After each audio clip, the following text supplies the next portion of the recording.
trying to make me cry in front of everybody, man? Yeah, that's the point. One word of advice. Buy TV, don't spend it on Hooker. Super Russ. I'm the last character on my Justice League team with these four babes.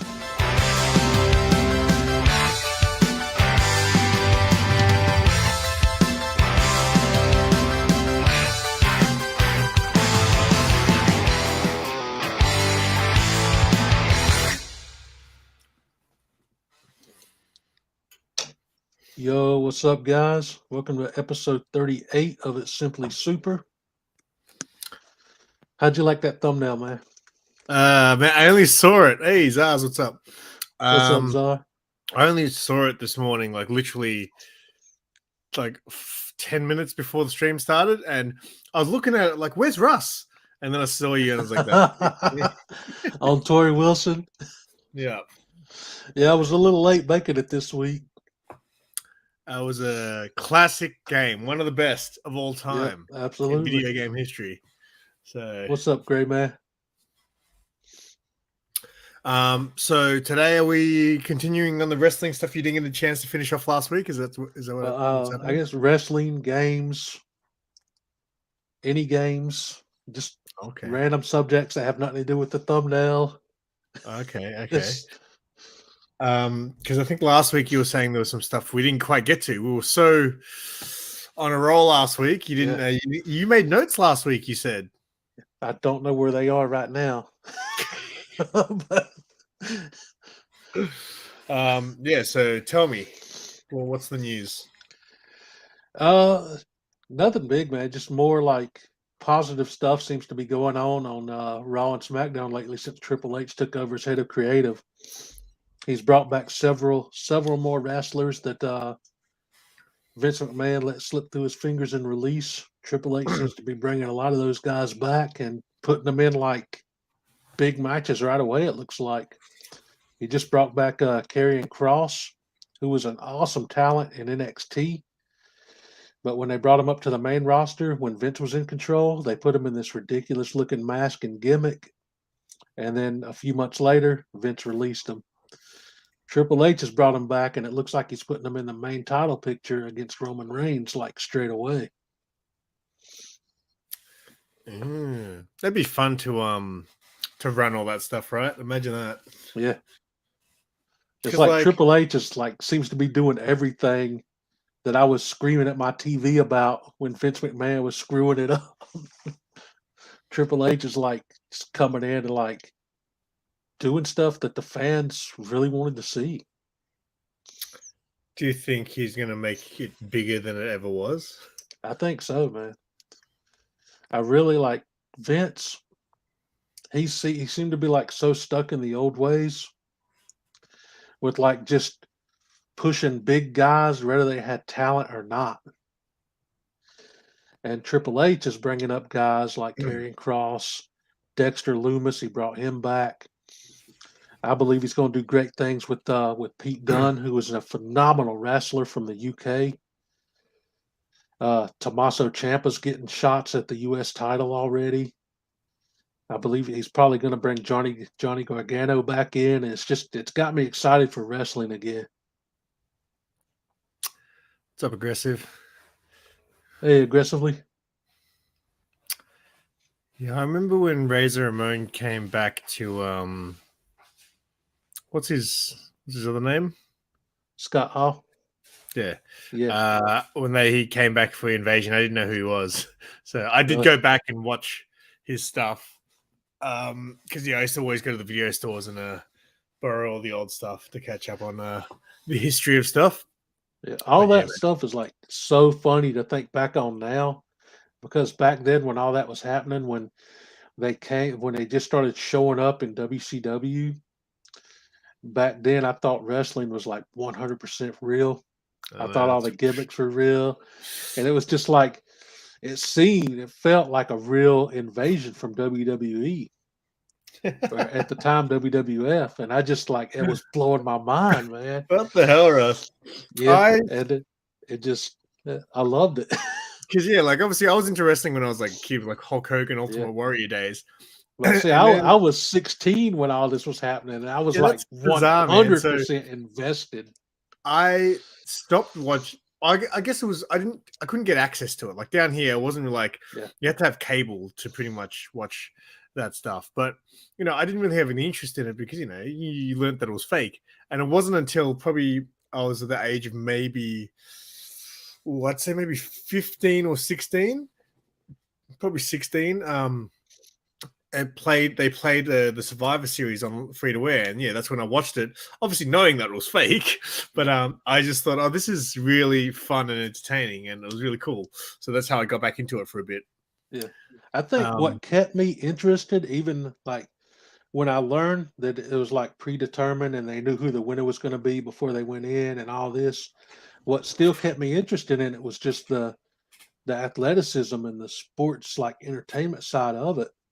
I was still drawn in because even though like the outcomes are predetermined, these guys are like top physical shape and they're doing stuff in the ring that guys like me would never be able to do in real life. Yeah, so that's why I like the guys like Jeff Hardy and Rey Mysterio. It was like amazing watching those guys. And what's mind-boggling now is like a lot of those guys are still doing it today. Like Rey Mysterio, he's still out there and he's like tag teaming with his son Dominic now. It's like it's crazy to see those guys that you watched when you were a kid still wrestling today. Yeah. It's kind of it's kind of weird to believe it though, right? Like, you're like, if you were still believing it was real, would you really believe that Hulk Hogan came back to fight The Rock and had a chance? I was still like, that was like such a huge moment though anyway, because that really Hulk Hogan's career at the time was dying again, and that like revitalized him. He went back to the yellow and red. That was a great match though. Yeah. Like I remember that. Yeah. But it's like, it's crazy to think about because like knowing what you know about like the people personally now, because like nothing is like behind the doors anymore, like hidden, like there's no such thing as like kayfabe in wrestling anymore, really.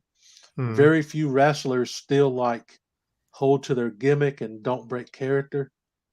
Like that was one thing like Undertaker never did. He would like never break character, even when he was outside the ring doing interviews or whatever. And that was like, again, going back to when I was like younger, in my mind, I thought he was a dead man with supernatural powers. It drew me in and like make you believe it. Because I was always shocked that the guys who did all the crazy moves weren't the biggest, like the most popular. Like I was listening to a podcast. I listened to this podcast by an ex-MMA fighter called Chael Sonnen, and he's a wrestler, right? Like a real wrestler. But he obviously he became famous because he started cutting like WWE style promos in UFC fights. So he'd like just go really over the top sort of character he became. So he was talking about wrestling and he was WWE and stuff. And he's like, who is the best professional wrestler? And he goes, it's the person who makes the most money. So he goes, the greatest wrestler of all time is either Hulk Hogan or Stone Cold, because apparently they made the most money. And he goes, it's not the guys who had the best moves. And I was like, yeah, that's weird, isn't it? Like, why wasn't it the guys who had like Jeff Hardy, man? He was just like out of control, man, when he first came into the scene. It's crazy. And he was still like, before he got in trouble again with the DWI thing, he was still like doing ridiculous moves that how can a human being do those things, especially when they start to get older? Like he had this guy set up on the steel ring steps and they were like standing up straight instead of flat. And he did his swanton from the inside of the ring to the outside. And this was just like a few months ago. And he like, if he was off by that much, his back would have hit the corner of the rings instead of hitting the guy and flipping over. It's like still taking those chances when you know he's probably like popping pain pills every 30 minutes just to just to walk to the refrigerator. Well, that's the problem, right? Don't a lot of those guys get hooked on Yeah, pain pills? yeah. That's like I'm pretty sure Jeff is released right now because it was his third DWI. And like even Tony Khan over in AEW, he's like, and you gotta go to rehab, man, and get checked. Hey, did you see D-Runk have a photo with Chris Stratus and Lita? Yes. Oh my Oh God, man. man. I was so jealous. That would be like the dream right there. Yeah, that was definitely. Crazy. I think he even got a photo with the Undertaker too, man. I remember seeing Yeah, I that. think I saw that. That'd be like, I don't. Was that at C2E2? Yeah, I think so. I Okay, think so. that would be like crazy epic, man. Yeah, that event looked crazy. And all the drama that it caused. What's up, Matt Spotty? Troy's reviews. Have you ever read a wrestling, those wrestling comic books? Yeah, I had a few when I was a kid. I had one with the Ultimate Warrior, and I remember one with Undertaker on the cover. So, did you read what are those wrestling comic books about? I mean, is it about them? Oh Is man, it like WWE storylines in them, or is it them out in the world doing stuff? I don't Like even remember now, man. It's been bar so many fights and stuff. years. It's been so many years. I don't even remember what it was about. I remember the cover of the Ultimate Warrior one because it was Just just his a face. close up of the Ultimate Warrior's face. Yeah. I just wonder, was it about him, Just like going to the taking grocery on giant store or animals and something. stuff like that, knocking out elephants and stuff? I don't know. I don't remember for the life of me what that book was about. You could probably get one on eBay for like $1 maybe. Yeah, I see a lot. I kind of want some sometimes, man. I wouldn't mind getting like Stone Cold because I love Stone Cold back in the Yeah. day.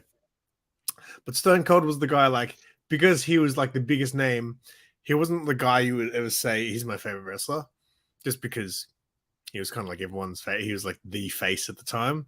So yeah, I always had my Edge. Edge was my guy. So My camera went out.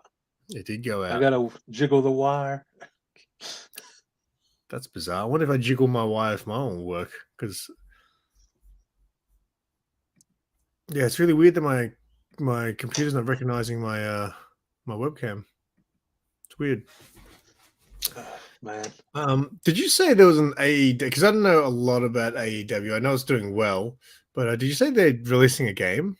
Yeah, it should be out. The placeholder date is December, but last I heard they were shooting for a November release. Oh, So it's okay, coming man. out this year. Okay, so let's talk about this then. Because obviously I used to be a huge fan of the WWE games. Like for a little while, it was my life, I would say. But man, let's talk about some of the non-WWE video games. Did you ever play any of those? A few. I remember playing Backyard Wrestling. I think on the PS2. Yeah. Backyard I believe it was man. PS2 when that game came out. I remember I had the Backyard Wrestling DVDs, and in the game you would unlock like little video clips, like as you got through the game. The thing I liked about that was with the character, because obviously I always say that I used to love the character creation, and I could actually create a guy with half hair, which was so awesome at the time. TNT game. Do I remember that? I don't know if I remember. Do you mean the TNA game, Gray Man? Because they made a TNA Impact game. Oh, TNA, that's what they were called. Yeah. I didn't watch I had a DVD from them, but it was just like it wasn't like it was like all the divas from TNA. I watched it when I could, but I didn't have that channel. But I'd get my brother to tape it sometimes because Sting, he went to TNA. And I've probably told this story on here before, but Sting was the first wrestling match I ever saw. It was Sting versus Flair back in '91. I was 11, and that's what hooked me on wrestling.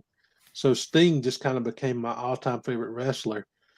So when WCW went out of business, and I think about a year later, Sting showed up in TNA. So I started watching TNA. Did TNA, was they the ones that had the weird shaped ring? Yeah, they had the octagon ring. They changed it later when Hogan and a couple of the older guys came back. They went to Impact for a while, and they complained about the ring, so they changed it to the standard, like regular. Because it was six-sided, I think. Yeah, it was kind of interesting to watch. I don't remember too much about it, but yeah, was there a guy called Suicide? yeah. And they didn't know who he was. I think it's funny because I think they created, if I remember right, somebody said they created that character specifically for the video game, and then they turned it into a real life gimmick. Oh, yeah, because in the video game you had to find out who it was. Yeah. And didn't you? I think there was a mode that you were Suicide or something like that. Yeah, that was like your custom wrestler or something. Then I did play the game. I do remember that. I'm just trying to think what are the wrestling games there were. God, they were it wasn't really so much wrestling, but they had Def Jam and Def Jam Vendetta, where it was like fighting games. Yeah, and it was like you were like, but they had like wrestling moves and like record producers and stuff like that. Yeah, I remember that. Def Jam Icon was one of them. There's one called Fire Pro Wrestling. And of course, they had all the WCW games too. See, I'm trying to think. I don't remember playing too many WCW. Oh no, I must have. Man, my memory's gone from back then. See, they had WCW Nitro. They had WCW versus NWO, and they had I do remember Nitro now that you say it. What was cool about those games is they had like pre-recorded promo clips. Like you could press like circle on the character select screen, and a video of the real wrestler cutting a promo would pop up. Really? Those were like super fun to watch, man. Yeah, what I used to love about THQ and what they did was the way you could put your own created character into the story. So they would have things like where you'd run into other wrestlers backstage and you could choose to be friendly to them or to start a rivalry with them and things. Yeah. That was awesome. It was like so much fun stuff you could do. I would love to see the modern wrestling games go back to that arcade style where you could just like have more fun and freedom in the games. Do you know Over Easy Mode? Yeah. So he hasn't made videos for a while, right? So the funniest thing happened. I got a notification on because ages ago, I remember we were talking about Twitch and I followed him on Twitch. He doesn't make content, but randomly I got a notification saying Over Easy Mode is on Twitch. And I was like, oh, I'll go watch him on Twitch. So he's on there, right? And first thing he does is rip a bong. And I'm like, what the hell? I was like, what the hell is this? And he's talking about all this stuff. Anyway, so he's on there like almost every night now. And then like the second time I tuned into him, he was playing SmackDown versus Raw. Oh, nice. He was playing a Royal Rumble, and I literally watched him. I think he started the Royal Rumble #1, and he actually won it. I'm gonna have to go follow him over there, man. I didn't know he was doing that.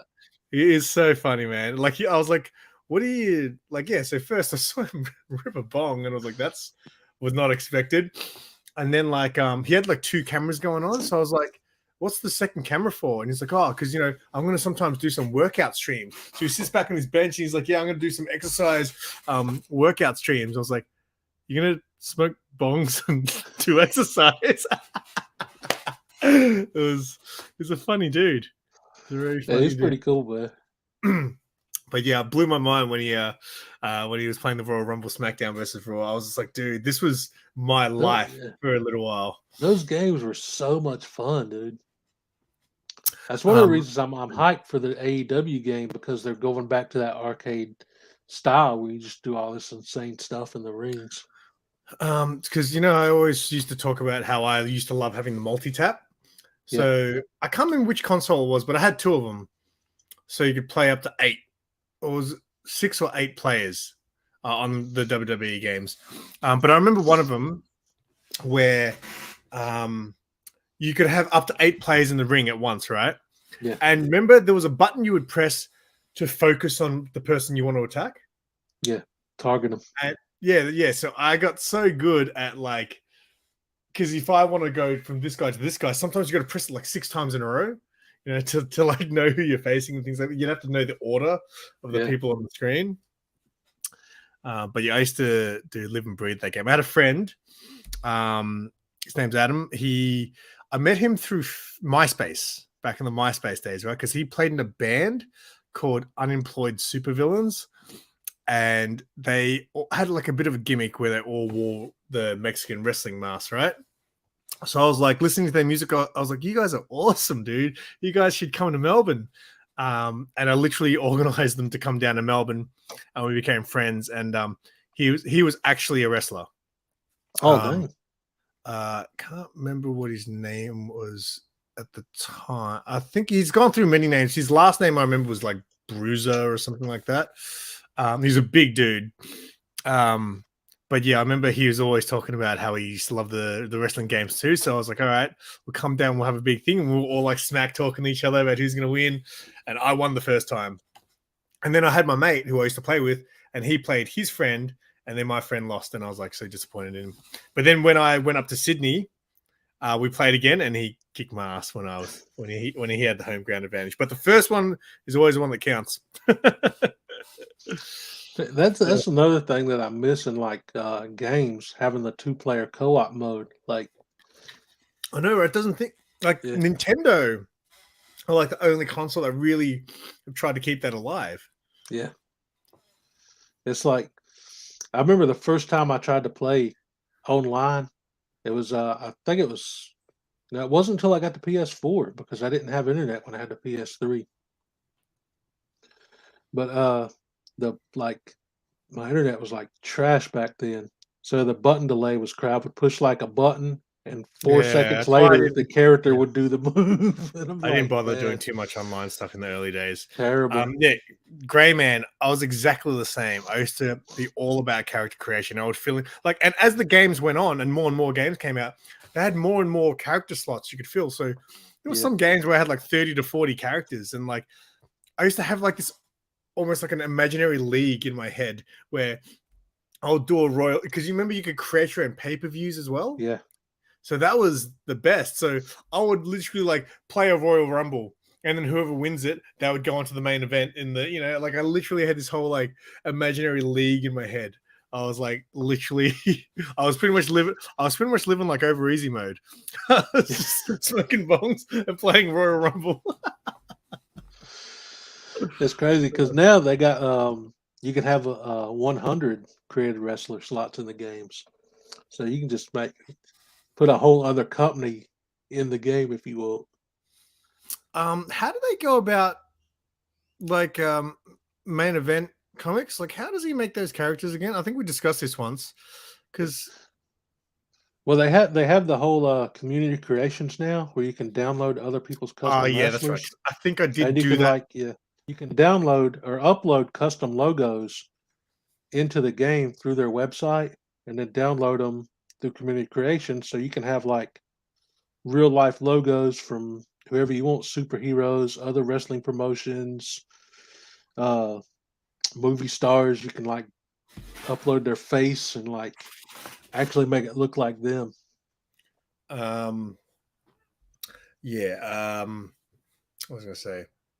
Yeah, I think I remember whatever the last wrestling game I played, I remember downloading a couple of skins of that people had made, and I was like, wow, they did a great job. I remember someone made Manny Pacquiao. I downloaded Manny Pacquiao. It's crazy what people like. I've seen the Ninja Turtles as creative wrestlers, man. It's hilarious.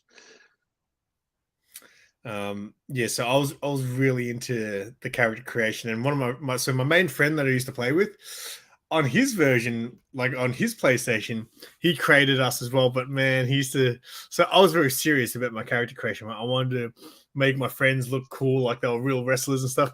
My friend would make it really silly. So like he made me. And he made my head as big as possible, and my body looked like a stick. I was like a stick figure with a hamburger-sized head.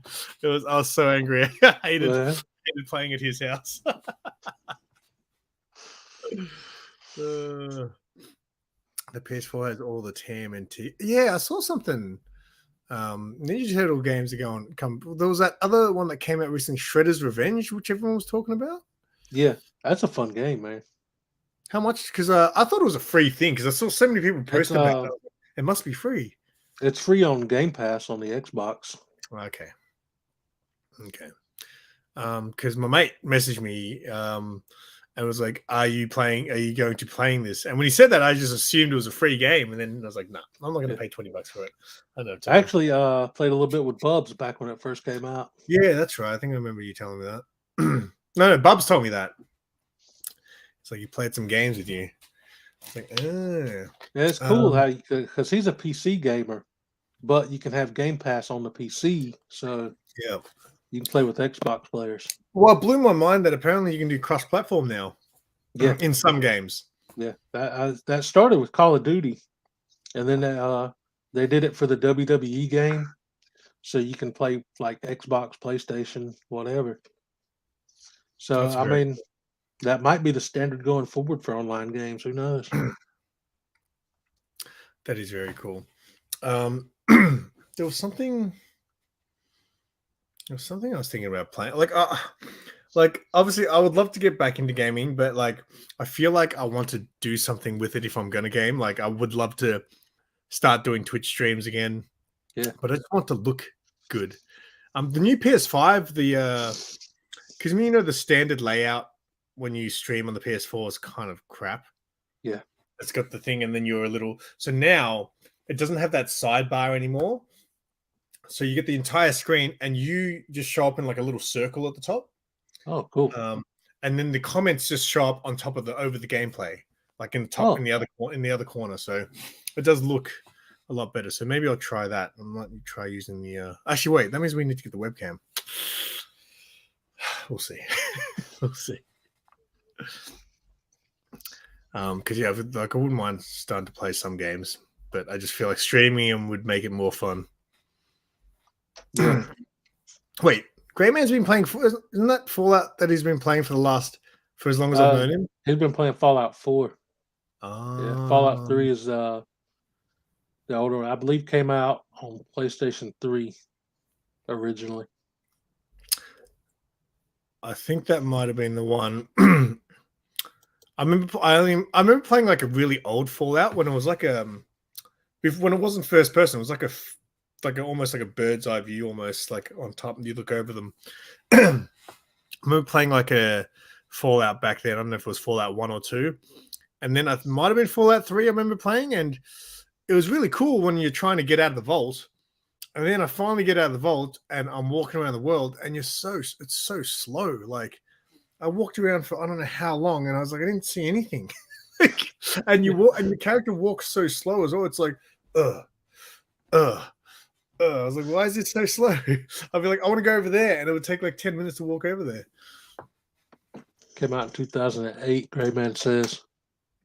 Yeah, it'd be about right. I haven't played 2008. That was like the last year that I followed football. Really? Like Aussie rules football. It's like a big thing here. I used to be into it. PS3. What a console. Yeah, it's weird. PS3. Yeah, so we are sharing the PlayStation now, me and Sarah, so I gotta pay her back for it. I gotta pay her back half, which is better than I guess buying one for myself because I'm never gonna use it. I'll probably play the Gotham Knights and then that'll be it. Just rent it. No, I'd buy it. Oh man, have you seen there's some collector's edition where it comes with a statue? Have you seen that? Oh no, I haven't seen that yet. Oh dude, it is sick. I gotta look it up.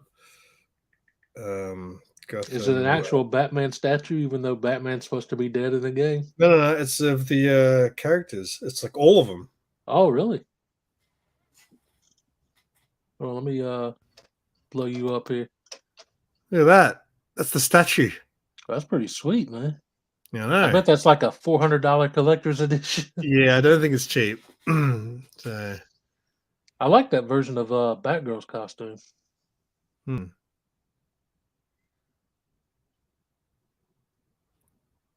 Pretty Oh, sweet. PS, yeah, because I've got the VR on my PlayStation 4, so it works on the PS5, but you've got to get an adapter, and they send it to you for free, I think. Oh, but when PS5 VR, so that's the thing. I really love VR games. Like, I really like that's. yeah. It's I would completely love them too, man. If I didn't get sick and throw up. different. That's right. That's right.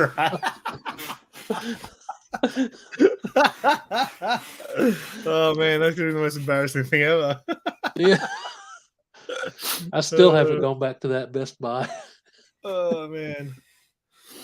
Vomiting is not good. I No. remember I had a friend who came down from Colombia. So he did the artwork for my band's last CD that we released. And he came down to Melbourne. So I was like, yeah, well, I'll take you around and stuff. So we hung out a few times. And then on his last night, I was like, oh, we'll go drinking and stuff in the city. So we went to this pub where a lot of gigs are on. So we were just, drinking. And I was just wasted, right? Like I was like wasted. Like you don't want to be that wasted when you drink. So we're at the front, sitting at this table. And I'm just at that point where I'm just like this, like, oh my God, I feel like I'm going to spew. And he's like talking to some random guy, right? But he's like kind of right next to me and with his back facing me. So he's talking to this random guy. And the random guy, every now and then you just see him look over at me, like what? Because I'm just sitting on the table like this. And then at one point, I'm just like, look, and I just spewed all over the table. Oh man! And the guy was just like looking at me, like and like ignoring it, like he's kind of seeing it, but didn't know if he should say something. And then I just tapped my friend on the shoulder and said, "I have to go." And it was the last time. Like I didn't even, he had to call me a cab and then send me home. And he was like in the city where he doesn't even know where the hell he is. Felt terrible. What's going on, Matt? Yo, Matt, what's going on, brother? So yes, vomiting is never good, but vomiting from drinking is normal. Vomiting from VR, it was like I was sitting there playing the game, and it was like so cool looking. And all of a sudden, I just feel myself started getting queasy. I don't know why. Were you playing like a roller coaster simulator or something? No, it was just like a VR game in the middle of Best Buy, and it just for some reason it just messed with like I don't know if it was vertigo or what, but I just can you remember what type of VR game it was? Like, was it a shoot 'em up? I don't remember. I think it was some kind of just weird demo game or something. That is hilarious. So it made me sick, and I just threw up in the middle of Best Buy. I think you're gonna get used to it, man, because eventually VR is gonna be so common. We could be living in the Matrix one day. I don't know. Where you wake up, you sit in your chair, you put on your VR goggles, and you go to work in VR. By the time that actually happens, is when I'll just then be getting a PS5. So everybody else will be on like PS10. We just got a batch in last week. Really? It sold out in a day. Yeah. I've seen bundles on like the Horizon bundle is easier to get. Yeah, there's a bundle on it was either HSN or QVC. It's like a home shopping thing. But they were only selling the bundles and not just the systems. And just the system is a stretch financially. The bundle was like, it's never going to happen, dude. $1,000. No, but the bundle's still not. No, the bundle's still not too bad because was it the Horizon one? Yeah, but it came with like some junk called a game voucher and a charger for the controller, and that made it like $1,000. And I'm like, so I can't remember. I think our weird. I think our bundle is maybe $929. It's like the system's supposed to be $500 in US dollars.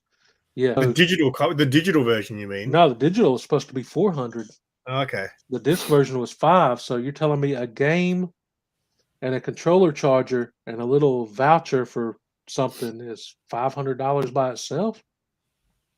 Yeah. The bundle to me just seems like a ripoff. Because I think the streaming, the discless version, I think it's either $5.99 or $6.99, and then the disc version is $8.49. So people Wow. people were buying the discless, so the digital version, and then flipping them for the same price as the disc version online. So that was the problem, right? So we filled all our orders now. So we had a waiting list and people have been on it for during COVID and stuff, all right? Yeah. We finally got through the list, and now we can take pre-orders for the bundle, but we can't take them for the console on their own because they're still coming in very, not very often. But we had a lot of digital ones last week that were left over. So people came in, but it was almost like you had one person come in and they made a phone call and got all their friends to come pick up. Like, we feel like we sold most of the flippers. So one of the guys went online at work, went on Facebook Marketplace, and straight away saw like all these people selling them straight away online. And he messaged one of them about one. And the guy replied to him, was like, "Hey man, how can I help you?"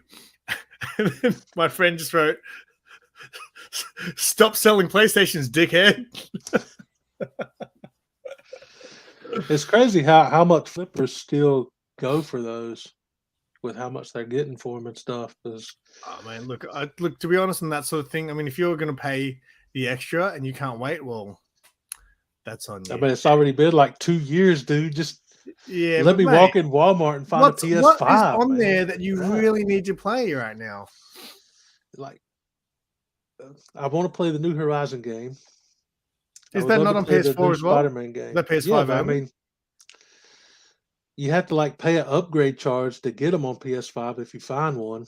And these are just games I'm waiting to play on PS5 if I ever get my hands on one. You should see if you can get the. Oh wait, no, because you're not going to get one now, are you? You're done. You're done with Team PlayStation. Get out of here, Russ. I mean, honestly, like I said, like even if I walked in Walmart tomorrow and saw one, I wouldn't be able to afford it right now because like so much has been going on. Like last week, the battery in my mom's car died, and she didn't have the money to get a new one, so I bought one for her, and that was like my budget for the month. And now I'm like super tight, and there's still a lot of month left. There definitely is. So, anyone still watching, let us know in the chat what you would like to see Russ do for some money on his next stream. I decided no more crazy stunts, man. But if somebody does want to donate, I'm open to that.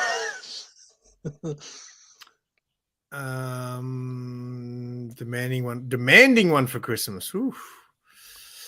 You might have to put a pre-order in now, mate, to get one of those. But yeah, make sure you order it at the right place, man, or you might get the knockoff GS5. Not a lot of people getting those. What do you mean? It's called a GS5, and it's just like this mini system with a bunch of crap games like on it.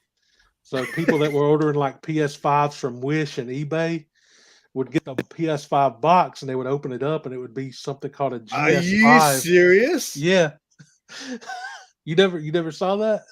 No. Oh my god. It's crazy, dude. Yeah.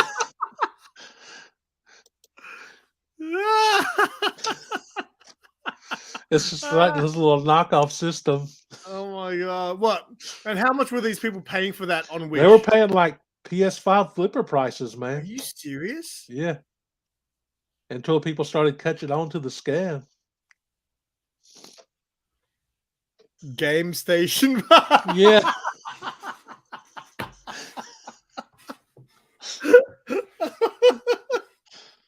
Oh my god. That is the best thing ever. Just got a GS5. I guess I got to create a GSN account now. Oh my god. It's crazy, dude. That is the best. Man, we should be. What were they like? Was it just people not reading it correctly? Like, was it listed as a GS5? No, it was listed as PS5s.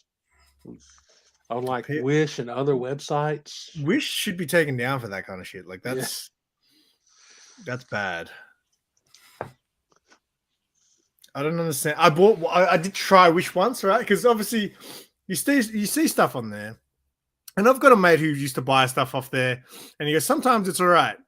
So one time I was like, I'll buy this hoodie because I wanted a hoodie for my Red Hood cosplay, right?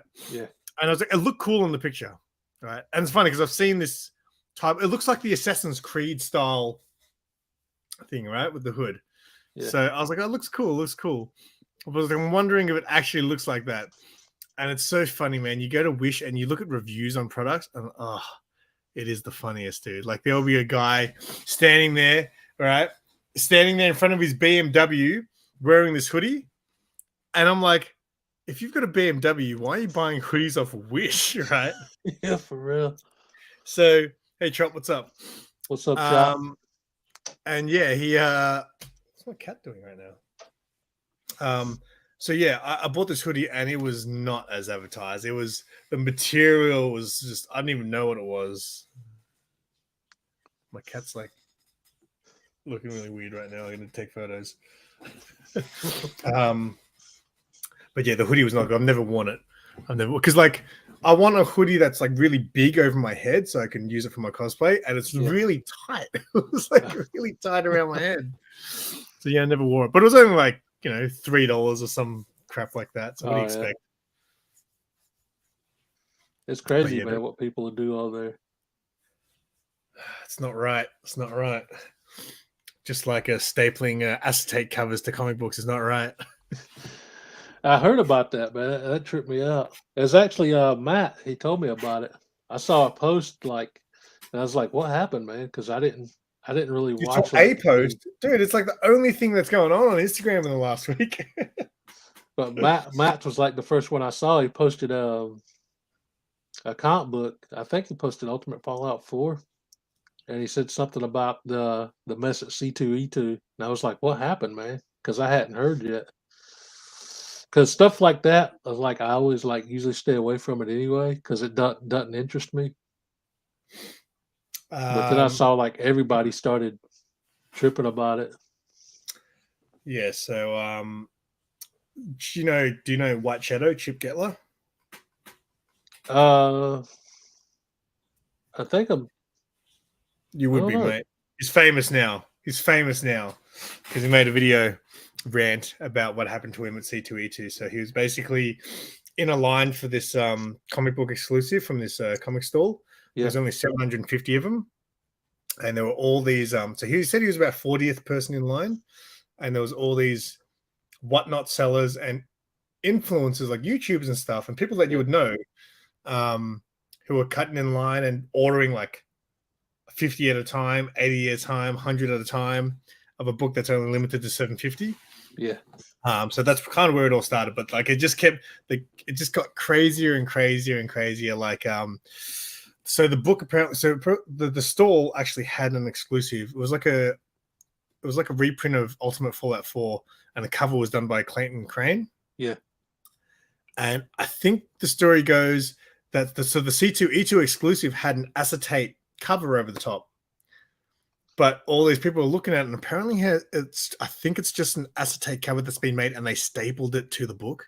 Yeah, I heard that. They just put it on with staples or whatever. Yeah, right. So it's not an official thing, which technically should be illegal, right? It seems weird, man. I know you guys get away with everything over there. It's like I don't know the full situation yet because I haven't really looked into it because I don't really care. They were selling the book for $85. Yeah, and by the time Chip got there to the front of the line, yeah, they were like, "Oh, I think we've sold out."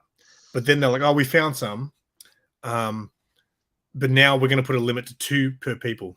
After all these people had bought in bulk, so okay, now you can only buy 2, and we're raising the price from $85 to $100. And I was like, and what wasn't it just the regular facsimile with that cover stapled to it? No, I think the cover was still it's like the cover was like an homage cover done by Clayton Crane. I think that's what the story is.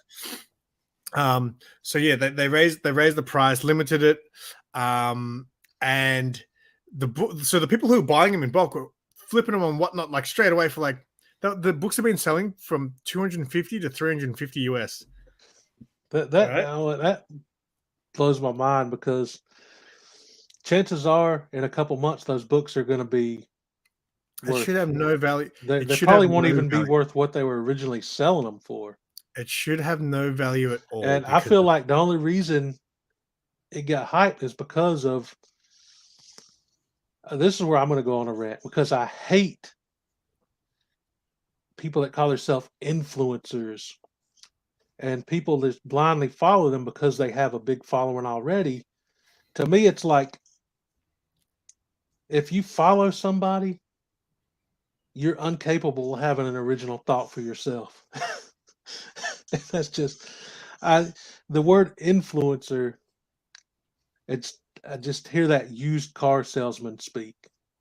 It's like this is the hottest, biggest thing right now. You got to buy this, and they spend $300-400 on a copy that's going to be worthless in a couple months. Where they could have went and bought a big golden age or silver age key that's only going to climb in value because it's got real value to it to begin with.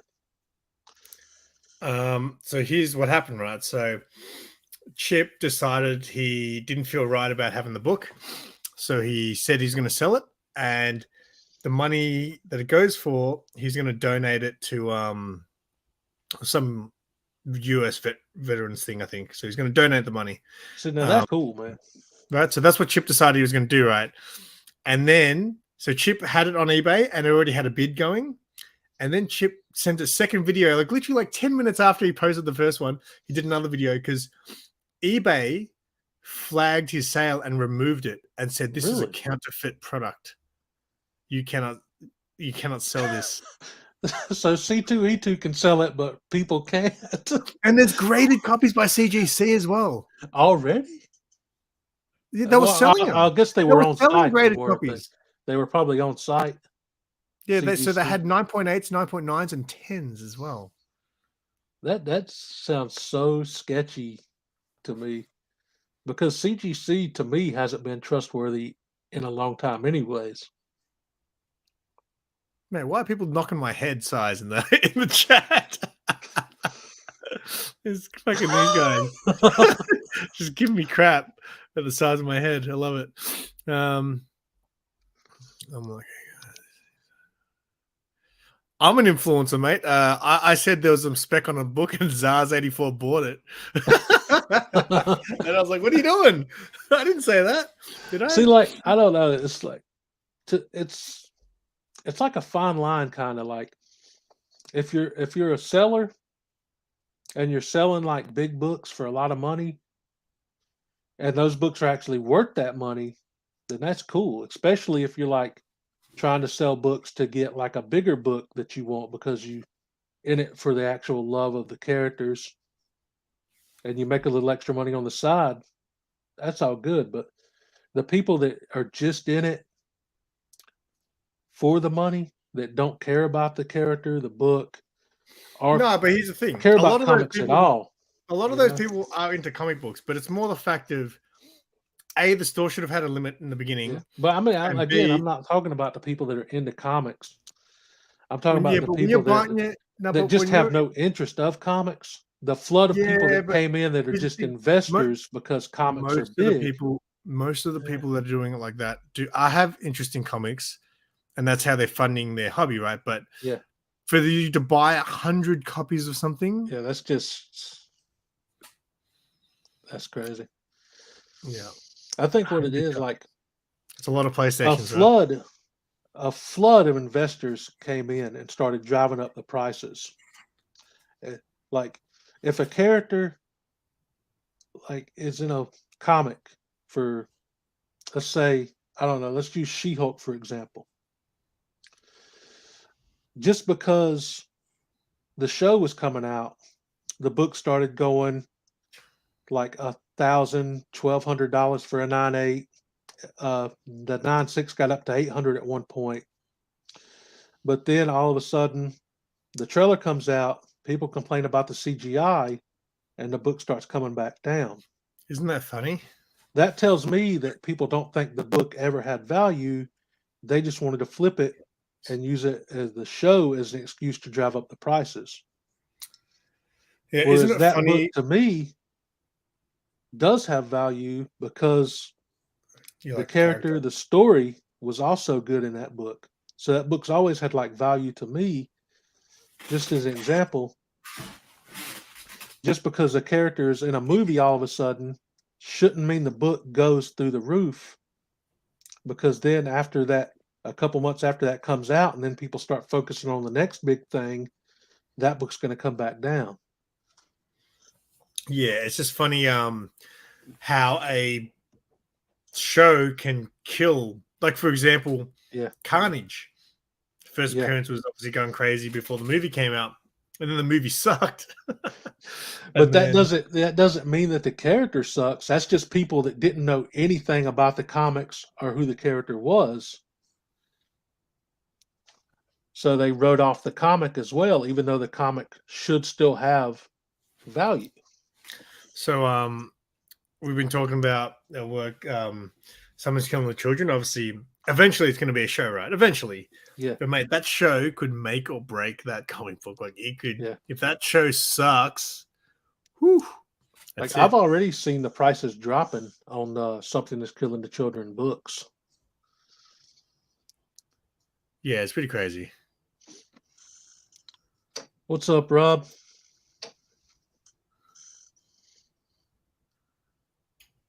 Yeah, it just sucks because a lot of the books that I wanted. So when I first started collecting, I was able to buy a lot of keys, and now some of those keys and some of the ones that I own now, like I could never rebuy them now because, like I said, anything I'm very rarely going to pay even over $100. It's rare that I'm going to pay anything over $100 for a comic book. You know, and I've obviously done it. Like the most I've spent is maybe a bit over 200 on something, but I don't want to do that very often. Nowadays, you're looking at keys for $300-400, Yeah, like minimum. And what gets me is a lot of these books you could have got for $5-10 a couple years ago. Like I got lucky with some of the books that I have that I bought them a couple years ago, because now I wouldn't be able to. I'm kicking myself, man. There was a Halo graded version of that She-Hulk 1 that you've got. Yeah. I was watching one, I think it was $80, and I didn't get it in time. Yeah. But like, for example, I always tell the story about the first Harlequin. So Zaz, he's when he first time I met him, not first time I met him, but his first convention that I went to that he put on. There's a guy there, and he puts on all the comic fairs that we go to called Billy, and he had Batman Adventures 12, and he was selling it for about $400 or $450. And I remember thinking, man, that's so much for a comic book, right? But at the time, I was like, I can always get that comic book for that price, so don't worry, I'll get it one day. And now it's like, no way I'll ever get that comic book because it's going to go any less than $1,000. Yeah. A couple years ago, that's what I thought about several different comic books. I figured, well, it's going to be that price for a while. I can just keep saving up and get them. And then, boom, speculation hits because the character is going to be in a movie in 4 years, which, by the way, that character's already been in a movie, but it didn't count because it wasn't officially MCU, even though it was still a Marvel character. That's why it's always good to wait, man. Like, the FOMO thing is what kills everything. Yeah. It's like there's a few books that slipped through my fingers that I could have got pretty cheap that now I got no chance. But again, for me, it's like Rob was saying, I'm more of a sentimental collector. I collect because if I go for keys, it's because I love that character and I wanted their first appearance, not because I'm going to turn around and flip the book in 2 years if a movie comes out and it goes through the roof. Now, if there ever comes a time where I do have to give in and sell books, it's going to be because I absolutely have to pay rent. I'm going to sell books because I want to go on a holiday. Yeah. Well, I mean, you've got a comic book store, brother, already. It's like, well, pretty much. Yeah. I bought there were these Spider-Verse books, and one of them's going crazy. Is it called I think it's just called Spider-Verse. Hang on, let me have a look. But I bought them. So the sixth issue alone, because I think it's got a lot of first appearances, goes for hundreds of dollars at the moment. And I bought the entire set, 6 issues, for like $80. But I bought that purely to eventually flip it. But the thing is, like, it's not like I stole it off anybody. It's not like I bought 50 copies off shelf. There was a comic book store, like online store, selling it for $80. And I was like, mate, I'll buy that every day. Yeah, probably a good time to sell it then if they're going for hundreds now. So this book here, you recognize that? Yeah, I've seen that cover before. Yeah, it only came out not that long ago. It was like a few years ago that came out. So here's a graded version, 9.8, going for Jesus Christ. There you go, Grey Man. It's in pounds. Oh my God, man! So it's I would say sell. I would say sell now, brother. Should I get it graded? Ooh. So yeah, I literally bought that just to flip it off. So we'll see. But no, I'm gonna wait. I'm gonna wait till the movie comes out, Russ. You know. But see, that could be an issue because if the movie comes out and it's not as great or well received, it could drop. Like leading up. Like if I was going to sell that She-Hulk 9.6 that I have, I would have sold it back when the prices were reaching 800, and now they're back down to about 400. Yeah, but that's why you wait till literally the month before the show drops, and they're building hype for it again. That's when it's going to go up. I don't know if there is going to be hype for it again because everybody trashed it so bad. No, the last trailer looked good, mate. They fixed the CG, I think. The CG looked better. It looks fun. There's a lot of little cameos in it. I thought it looked fun. Again, that just a book with a character that's been around for decades shouldn't have to rely on a TV show to drive sales. If you weren't interested in the book before you heard of the show, don't like act like you've loved the character for 40 years. Well, here's the thing. I did love Spider-Man for all that time up until I got into comic books again. And I was like, I love Spider-Man. And I started reading it and I was like, I don't think I'm into Spider-Man anymore. Yeah. I need a good Spider-Man story. Yeah. I did go read. What's up, Brian? What's up, mate? Said Spider-Man and here comes Brian. Yeah. But it's like all the hype. Oh, go ahead, man. I was just gonna say I did go back and read that Spider-Man 400 though. It's good stuff. Oh yeah, that's a great book, man. Yeah, that's one of the books that have sentimental value to me. That's right. Oh, you're starting to get your static thing on your. Oh, right. Yep, they're all good now. Okay, I had to move the wire. But it's like all the hype right now with Submariner because he was in the trailer for Black Panther. The books are starting to go through the roof and flippers are coming out of the woodwork and everybody's acting like they care about Submariner now. Nobody cares about Submariner. He's like Hawkeye. Nobody cares. I don't know because again, I don't care about Submariner because I don't know a lot about him. But when I look at all the big boys who show their big boy books, like, Matt and, all the other guys who have all those books, they all love Submariner. Matt's like me. He's got a love for just tons of different characters. But Submariner, personally, I never really got into. So I never really collected his stuff. I had a few of his 90s comics run, but I never became a fan, really. To me, he was like a lamer version of Aquaman. But at the time, in the 90s, Aquaman was just like really badass with the long hair. A lamer version of Aquaman. Yeah. It's like, Aquaman's been pretty lame at some points. But at the time, I didn't know that because at the time in the 90s, the Aquaman that I knew had the hook hand and he was just kicking butt, man. Hey, hook hand, I don't know about that. Was he a pirate? So I never really bothered to, like I said, I've read a few of his books from the 90s, Submariner. But to me, it was just, I don't know, man. It was just lame. And now everybody, the dollar bin books are all of a sudden going for hundreds. It's crazy. What's a torpedo roll?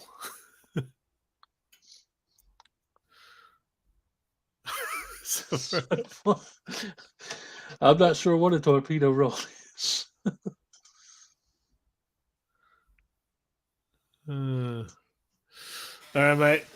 On the Submariner sucking a fart note, maybe we should wrap it up. We've reached the hour. Dude, it's been an hour already? I know, mate. See, once we get rolling, even though we switched off topic, you know, I've got a fun episode planned as well. I'll discuss it with you, but yeah, I've got a fun one planned. I don't know how I'm going to make it go for an hour, but I've got something planned, or a thought of something that would be fun to do on a future live stream. So sounds good. I will discuss it with you. You got any anything you want to promote? Upcoming videos? Sure. So Friday, which will be tomorrow night, and I guess what day is it over there now? You guys are Wednesday over there. It'll be Friday morning for you guys in the US. I've got or hopefully, if I edit it in time, I'll have an episode of The Noob coming out. Me and Mark talked about comic book flipping, and obviously the whole C2E2 thing, because Mark doesn't follow all that stuff. He doesn't care. So I filled him in on it, and we spoke about that for a bit. I started editing a video. You know how me and Mark did that panel at the convention a couple of years ago? Yeah. I finally started looking at the footage for that, so I'm going to release that. Me and Mark did a panel talking about getting into the hobby of comic books, and I think that's all I got planned. Maybe I might have a collectible show and tell this weekend if I can find some guests. Cool. Me, it's just the regular daily videos. I was actually in the process of editing today's video when I looked at the clock and realized I had to send you the link for the live stream. I was like, Russ sends the link so late. Like, normally, like, you've been getting pretty good at just doing it 5 minutes before the stream, which, you know, I need time to prepare, Russ. So I'm literally like scrambling to get my stuff together, and I'm like, he still hasn't sent this thing. And then you sent it like 2 or 3 minutes before the stream started. I was in the process of editing today's video, and I checked the time, and I was like, oh, God. I normally send you a message when you're running out, but now I know you're always like you love that buzzer beater stream link. So I'll try from now on. I'll try to make it a point to get you the link at least 10 minutes beforehand. All right, mate. I'll set an alarm for like 7:20. All right, mate. Well, it's been fun. Thank you, everyone, for hanging out. We appreciate it. All right, peace, guys. Oh, yeah, definitely. That helps with the algorithm, man. It does, baby. Today's video will be out in probably an hour, so I'm running late on my daily video again because I still got some editing to do. Peace. Since Gray Man's here, 90 Night from 9,000.